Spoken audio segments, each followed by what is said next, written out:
There's my audience.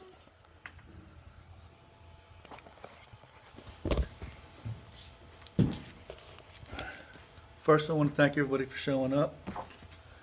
For those who don't know me, I'm Keith Lovell, IT, and this is a persuasive speech trying to convince everybody to be ready for an emergency.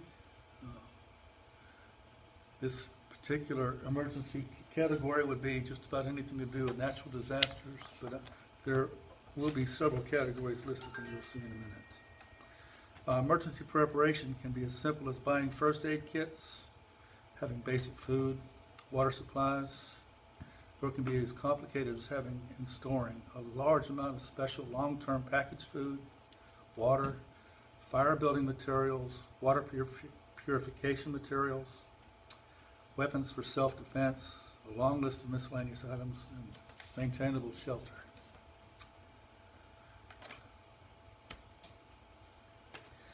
Okay, so it's dark and wet. You have noticed that there's no electrical power, and then you learn there's no water or gas. And you hear that all of the utilities are telling news reporters that they don't know when they'll get the repairs done in your area. For whatever reason, you have no utilities. You've been told to stay in your house for your own safety, and you don't know how long the outages will last. You need light, food, and water soon. Maybe somebody's even injured. We've all either seen or heard of destruction and recovery efforts related to hurricanes, tornadoes, and even wildfires or floods. We've all seen large numbers of people who cannot survive on their own. They can't take care of themselves or their own families, even for a day or two. They're totally dependent on outside help that may or may not come. No matter where you live, in the city, on the coast, in the mountains, or plains, there are always disasters that can damage or destroy the utility delivery system across our nation. And there's no guarantee that emergency services will be able to reach you quickly. Click. So, today it was my intention to convince everyone in this room that being a prepper is a wise and advisable decision. Hopefully you will leave this meeting with intentions to gather at least some basic supplies and be ready. I'll begin by discussing various emergency circumstances in which anyone might find themselves. There could be reasons other than disasters that could cut you off, where you could experience long outages of some or all utilities. How can you mitigate some of these threats to your well-being? I will recommend some books and internet resources to help you plan for your particular needs. Lastly, I will specifically recommend the most basic survival packages described by FEMA. Click. With all that could happen and how easy it is to prepare, why would anybody not be prepared for self-sufficiency, even if only for a couple of days? No matter where you live in the city, on the coast, or the mountains, or plains, there are always disasters that can damage or destroy the delivery systems across our nation. Am I repeating myself? Okay. Aside from hurricanes, earthquakes, tornadoes, extreme cold and ice, flooding and terrorism, there are also severe lightning storms, forest fires, and many other unpredictable causes of injuries, power, and other utility outages. A freight train could have an accident near your neighborhood and spill some dangerous or hazardous substance, which causes you to have to leave. Do you want to run with just the clothes on your back? Many disasters have disabled the local cell towers, leaving thousands of customers with no communications. Maybe your water supply is compromised or contaminated. According to the Prepper's Survival, the Ultimate Prepper's Guide to Prepare, author Arthur Cooper is the author there. More people die in emergency or disaster situations from the effects of bad sanitation versus lack of food or water.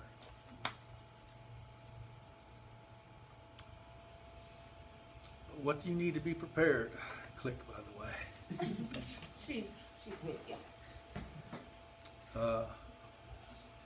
What does our federal government say about emergency preparedness? The official FEMA website, which is listed there, provides reasoning for preparedness, telling us the need to prepare is real. Disasters disrupt hundreds of thousands of lives every year. Each disaster has lasting effects both to people and to property. If a disaster occurs in your community, local government and disaster relief organizations will try to help you, but you need to be ready as well. Local responders may not be able to reach you immediately, or they may need to focus their efforts elsewhere. You should know how to respond to severe weather or any other disaster that could occur in your area: hurricanes, earthquakes, extreme cold, flooding, or terrorism. You should also be ready to be self-sufficient for at least 3 days. This may mean providing for your own shelter, first aid, food, water, and sanitation. Click. In SHTS Survival, 27 essential skills you must learn.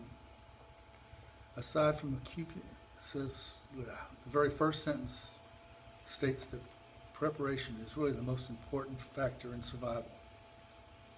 Aside from accumulating the necessary supplies, having a contingency plan is key. Know where to meet others in your family or work group. Know who to call. Remain calm.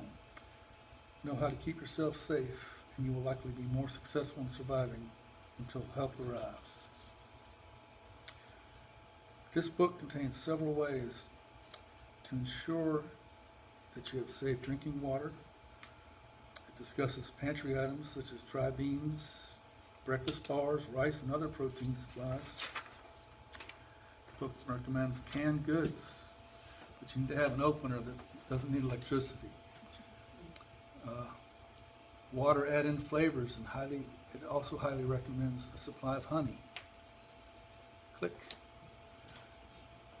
In a book titled When the Grid Goes Down, the point of discussion is regarding how to create a self-reliant home. Again, they discuss water purification, water storage, and food recommendations. And again, they talk about first aid kits. This book, however, covers home security and personal defense, including dogs, firearms, cleaning supplies for your firearms, less lethal defensive weapons, the safe room, nighttime security pack, fire safety, evacuations routes from the house and out of the neighborhood. This goes from relatively easy stuff like having a dog in the neighborhood or in your yard that would bark and let you know if somebody's trying to get in your yard. It also covers very complicated things like the safe room. I mean, most of us don't even think about having to go and build a safe room in your house or in your garage or in your basement. But some people do that, and I just wanted to make sure that I brought it up in this. Well, what's a nighttime security pack? That is Like flashlights? flashlights, batteries, maybe candles, blankets if it's going to be cool weather, that sort of thing. Operated land lights. Yep. Yes, night vision goggles to see those gargoyles as they're coming. This book, I'm sorry, we're at 8 minutes, huh? This book also contains heating, cooling, lighting, and cooking topics. Talks about propane heaters, sleeping bags, keeping cool in the summer, weather radios, battery-powered radios, foldable solar panels for power, alternatives to refrigerators like coolers. Some of them are even DC-powered. Alternative lighting, including candles and lanterns. Alternative cooking methods, including solid fuels. And tips for purchasing a generator. Last but not least, sanitation and hygiene issues, including bathing, laundry, latrines or porta potties, and dishwashing.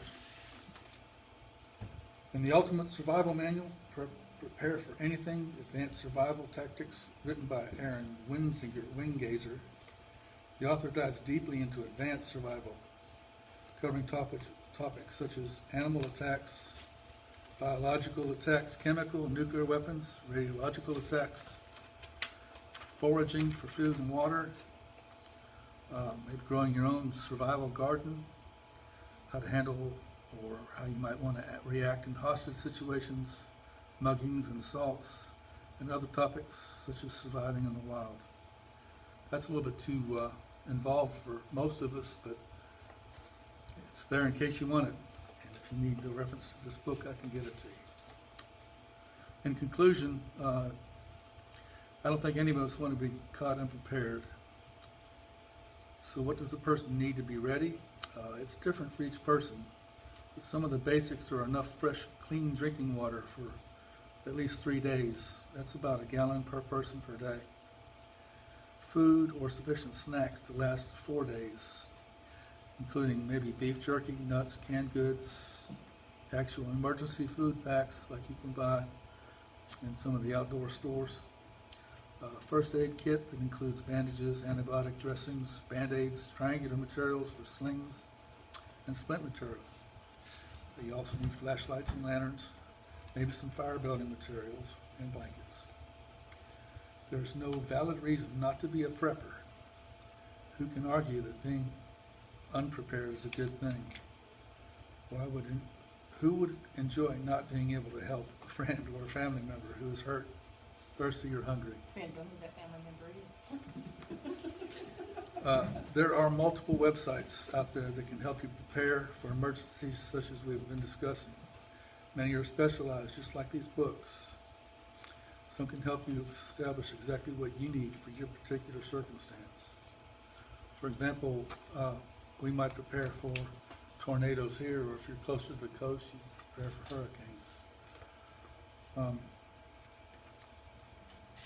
If you are proactive, do a little research and purchase the proper supplies for your specific desires, including food that can be stored, water for drinking, cooking, and hygiene, batteries, or other sources of power. First aid kit, matches, and other personal items, optional items, as identified while you're doing your own research. These supplies will sustain you during times of need. And the next picture, I don't know if y'all can read the sign on the roof, but it says mother, sister, wife, 3 children, 8, 12, and 14, 9-month-old baby. I don't know why it says TT. No food, no water, please help. If they had done anything in preparation for a natural disaster or emergency, they'd be able to take care of themselves. I wouldn't want to be a father with children crying, hungry and thirsty and all that sort of thing. So just take this to heart. Buy some of the basic supplies and be prepared for the next emergency. Even if you don't need them, it's good to have them. And that's all. Thank you. That was good. See, Keith, normally I'm fussing at the Weather Channel. Being, in Florida forever. Here comes a hurricane. Everybody